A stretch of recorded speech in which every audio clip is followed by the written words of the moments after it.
Hi అండి. అందరికీ నమస్కారం. Welcome to my channel. అందరూ ఎలా ఉన్నారండి? బాగున్నారు కదా! అందరూ బావుండాలని, సంతోషంగా ఉండాలని కోరుకుంటున్నాను. మేము కూడా బావున్నాం. ఈరోజు మన వీడియోలో వచ్చేసి చోలే మసాలా కర్రీని ఎలా తయారు చేయాలో చూపిస్తాను. చిక్కటి గ్రేవీతో దేనిలో కన్నా బావుంటుందండి. రైస్, చపాతీ, రోటీ అట్లాగే ఫ్లేవర్డ్ రైస్‌తో కూడా చాలా బావుంటుంది. ముందుగా వచ్చేసి ఒక కప్ వరకు కాబూలి శనగలు తీసుకున్నాను. నల్లవైనా సరే ఇట్లాగే చేస్తే టేస్ట్ బావుంటుంది. నీళ్లను పోసుకొని మూత పెట్టుకొని నానబెట్టుకోవాలి. తక్కువలో తక్కువ 3 గంటల పాటు నానబెట్టుకున్నా సరిపోతుంది. ఇట్లా 3 గంటల తర్వాత శనగలు మంచిగా చక్కగా ఉబ్బి ఉంటాయన్నమాట. వీటిల్ని ఇప్పుడు ప్రెషర్ కుక్కర్‌లోనికి యాడ్ చేసుకోవాలి. కూర గ్రేవీ అనేది వేరొక పాన్‌లో చేసుకుందాం. ప్రస్తుతానికైతే శనగలను ఉడికించుకుందాం. ఇవి శనగలు చాలా మంచిదండి ఆరోగ్యానికి. ఎన్నో పోషక విలువలున్నాయి దీంట్లో. ఇప్పుడు నానబెట్టుకున్న శనగల్లోకి ఒక టేబుల్ స్పూన్ అంత ఉప్పు, అలాగే దాల్చిన చెక్క, లవంగాలు, దీనిలోకి పెద్ద ఇలైచి వేసుకోవాలి. ఒక బిర్యానీ ఆకును వేసుకొని 2 కప్పుల దాకా నీళ్లను పోసుకోవాలి. ఇవి శనగలు ఆరోగ్యానికి చాలా మేలు చేస్తాయి అని చెప్పాను కదండీ! దీనిలో ప్రోటీను, ఫైబరు పుష్కలంగా ఉంటాయండి. అన్నట్లు బరువు కూడా తగ్గుతారు. ఇందులో ఉన్న పీచు పదార్థం వల్ల కడుపు నిండుగా ఉంటుంది. ఆకలిని తక్కువ చేసేస్తుంది. ఇప్పుడొచ్చేసి మీ దగ్గర టీ బ్యాగ్స్ ఉంటే గనక వాటిల్ని వేయండి. లేదంటే గనక ఇట్లా ఒక చిన్న టీ గ్లాసుడంత నీళ్లను పోసుకొని అందులో టీ పొడిని వేసి మరిగించాలి. ఈ టీ నీళ్లు పోయటం వలన మంచి రంగొస్తుంది. అట్లాగే రిచ్ ఫ్లేవర్ ఉంటుందండి. దీని వలన కూడా చూస్తానికి కూడా హోటల్ స్టైల్‌లో ఉంటుందనమాట. కలర్ అనేది ముదురు గోధుమ రంగులో వస్తుంది. చాలా మంచి ఫ్లేవర్‌నిస్తుందండి ఇది వేయటం వలన. కొంతమందైతే కాటన్ బ్యాగ్‌లో వీటిల్ని మూట కట్టి టీ పొడిని వేస్తారు. ఒకవేళ అది లేకపోతే గనక ఇట్లా టీని మరిగించుకొని డికాక్షన్ వేసుకోవచ్చు. మూతను పెట్టుకొని 3-4 విజిల్స్ వచ్చేంత వరకు ఉడికించుకోవాలి. మన వాడుక కుక్కర్‌ని బట్టి కూడా ఉంటుంది.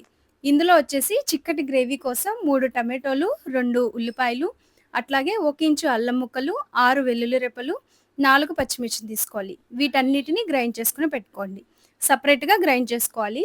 ఇప్పుడు 3 విజిల్స్ తర్వాత చూస్తున్నారు కదా! శనగలు చక్కగా ఉడికిపోయినాయనమాట.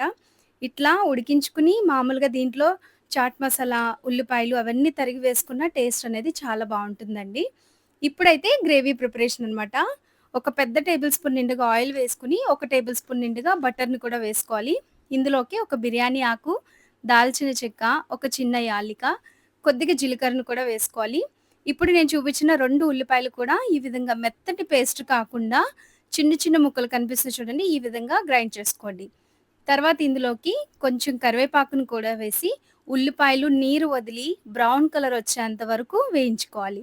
ఇప్పుడు ఇందులోకి గ్రైండ్ చేసి పెట్టుకున్న అల్లం వెల్లుల్లి పేస్ట్‌ని కూడా వేసేసుకోవాలి.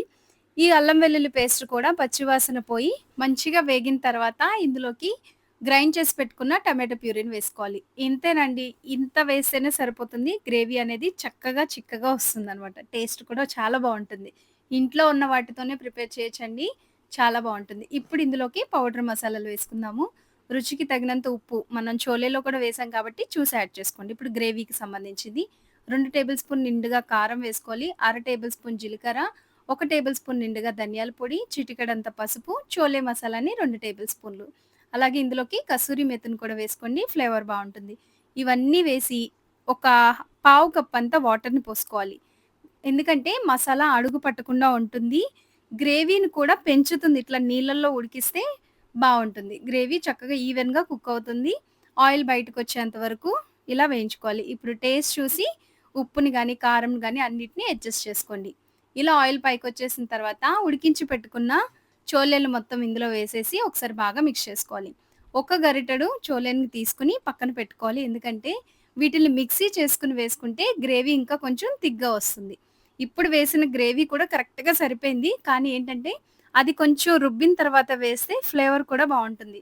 ఆ గ్రేవీలో కూడా చోలేది మొత్తం మిక్స్ అయ్యి చాలా బావుంటుంది డిఫరెంట్‌గా. కొద్దిగా కొత్తిమీరను కూడా వేసుకొని, తగినంత వాటర్‌ని పోసుకొని ఉడికించుకోవాలి. గ్రేవీ అనేది మీకు కన్సిస్టెన్సీ ఎలాగో దేనిలో చేస్తున్నారో దాన్ని బట్టి యాడ్ చేసుకోండి. అసలు ఈ చోలేలండి ఉడికించిన లేదా మొలకెత్తినవైతే గనక ఉదయాన్నే తింటే ఎక్కువ ప్రయోజనాలుంటాయి.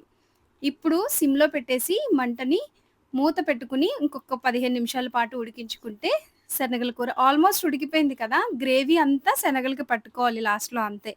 ఒక పావు టేబుల్ స్పూన్ అంతా గరం మసాలాని హోమ్‌మేడ్ గరం మసాలాను కూడా వేసుకొని చూస్తున్నారు కదా! గ్రేవీ ఎంత థిక్‌గా వచ్చిందో. ఇంకిప్పుడు స్టవ్ ఆఫ్ చేసుకొని సర్వ్ చేసుకోవటమేనండి. అసలిది వెజిటేరియన్స్‌కి మాంసంతో సమానంగా ఉంటుందండి. ఎంతో మేలులు దీంట్లో కూడా అసల. మీరు ఖచ్చితంగా ట్రై చేయండి. ఇంట్లో వారానికొకసారన్నా వండటానికి ప్రయత్నించండి. మీరు ట్రై చేసిన తర్వాత మీకెలా కుదిరిందో కామెంట్ చేయండి. ఈ వీడియో మీకు నచ్చినట్లయితే గనక నా ఛానెల్ సబ్స్క్రైబ్ చేయండి. ఇలాగే నన్ను సపోర్ట్ చేసినందుకు అందరికీ ధన్యవాదాలు.